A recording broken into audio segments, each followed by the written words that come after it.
So I heard something very interesting a couple of days ago. My favorite podcast, well, I won't say my favorite, but one of my favorite podcasts, Huberman Lab.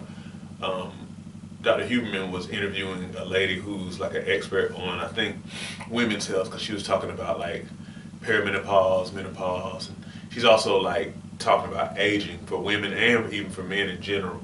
And she said something that I want to share with you to see what you think about it.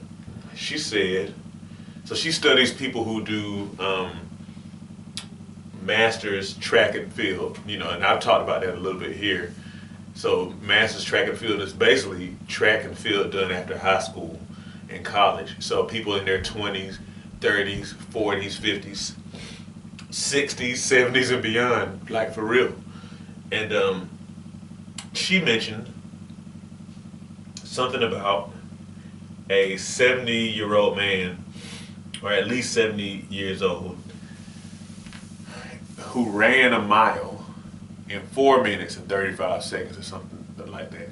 Now, if you're familiar with track and field at all, especially like distance running, you know that 4 minutes and 35 seconds for anyone is booking it. That is an extremely fast mile. That's like a highly competitive mile. Now, this man was at least 70 years old.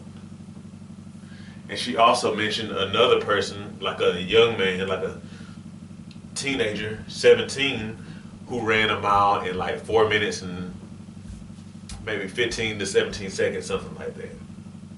So it's basically saying that this 70-year-old man ran a time in the mile comparable to high school, like high level. Now, I'll put it in even some more perspective. When I was running track, the person, like one of the guys who used to run miles and win a lot of times for our school, he was doing like somewhere between 5 minutes and 15 seconds, 5 minutes and 45 seconds, 5 minutes 30. That's what he was doing regularly. And then we had another guy who was even better than that. He would do upper fours, lower fives, okay? A 70-something-year-old man would beat a lot of high schoolers, would beat a lot of them, and would even be competitive, I believe, with collegiate level. Think about that. This lady went on to say, contrary to popular belief, we don't really start to slow down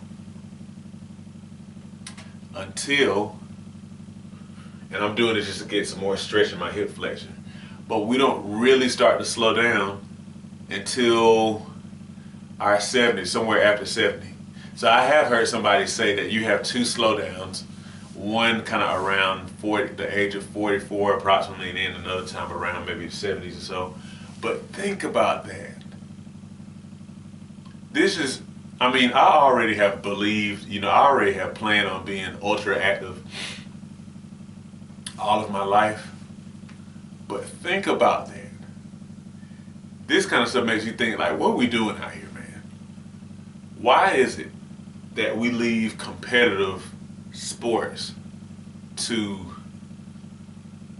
like high school, college, or grade school and college? And then after that, all we do is just have these inactive, boring lives. We don't play sports anymore. And we always say, well, back in my day, we kind of do all that stuff. Now, thankfully, because of my interest in sports and stuff like that, that continues to this day. I've come across very vibrant communities of people who are very active in older age. But the mainstream, most people aren't aware of that stuff. But if you listen to me. So if you don't really start to slow down until after 70s or so, then what are you doing? Have you ever considered getting back into the active activities that you used to take part in? And if not, why not? Because again, technically, you could still do that stuff. It doesn't mean that you don't have to approach it slightly differently. You probably will have to warm up a bit more. You probably just can't get up and do it. But like, why wouldn't you? What if time wasn't an issue? Like, why wouldn't you? Because you still have the capacity. You still have the ability to do so. Just think about that.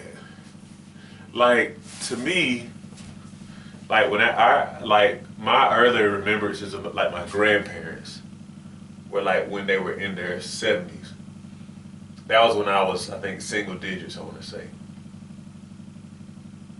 That's when they were in their 70s. And they were, they weren't like, my grandparents, and they both, well, on my mom's side, they lived quite a long time. They both lived to at least 90. But my granddad would go outside and tinker around in his backyard.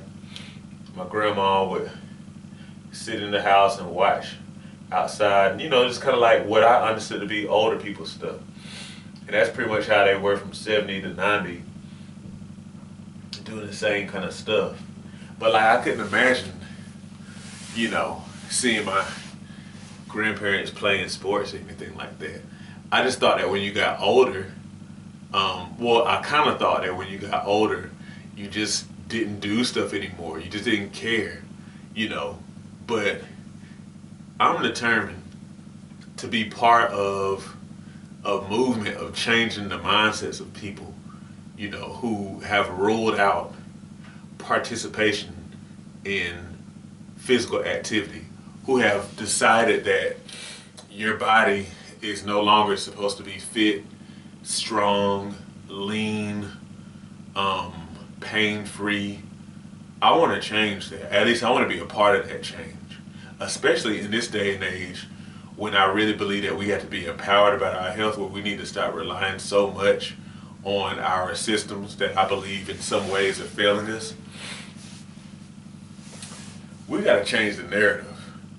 And part of the reason that we're so sick is because we are no longer active. We're like very inactive, and we don't take part in fun activities. And we can't even halfway move around, but we've assumed that it's because we're getting older. But it's not that.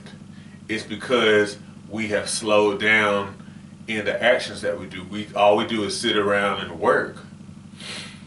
Work sedentary jobs and eat junk food. Of course our bodies are gonna wear down.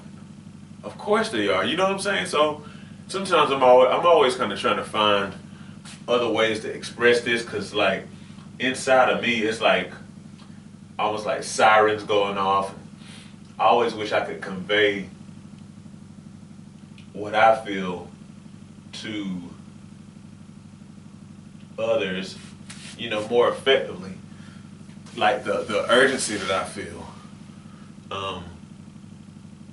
70, y'all. Not until 70? Think about like all the implications of that. All right, y'all. Look, all my millennials out there like me, you know, y'all. Let's not slow down, man. Let's not slow down. Let's actually kind of pick it back up. Gen X. Even my baby boomers and stuff like that. It's like where my parents are. Y'all, let's get active, man. Stretch like what I'm doing. Get your body back limber again. Start off walking and find you an activity to do. Find something to do. It's something that you love to do, physical. It could be something that you used to do, basketball, tennis, whatever, man. Let's get active, man. Let's get active. All right, y'all, have a good one. As we get older, it becomes increasingly important to maintain and build muscle. Muscle helps you burn fat, stay mobile, and can contribute to longevity. However, many people have no idea how to work out to build muscle. My mini workout series on Patreon provides you with my body weight mini workout video library. These workouts use little to no equipment, which means that you can do them in the privacy of your own home. They start at beginner level and progress from there to ensure you continue to see results. Every workout is a full body workout, hitting chest, back, legs, and glutes, as well as other muscles in between. Become a patron today and receive access to my series of mini workouts, plus access to a digital copy of my book, 8 Weeks to Transform Your Diet and Your Health. By combining the workouts with healthy diet changes, as outlined in my book, you'll definitely be on your way to weight loss, improved health, and visible results. Join me at patreon.com/SeanB2B Fitness today.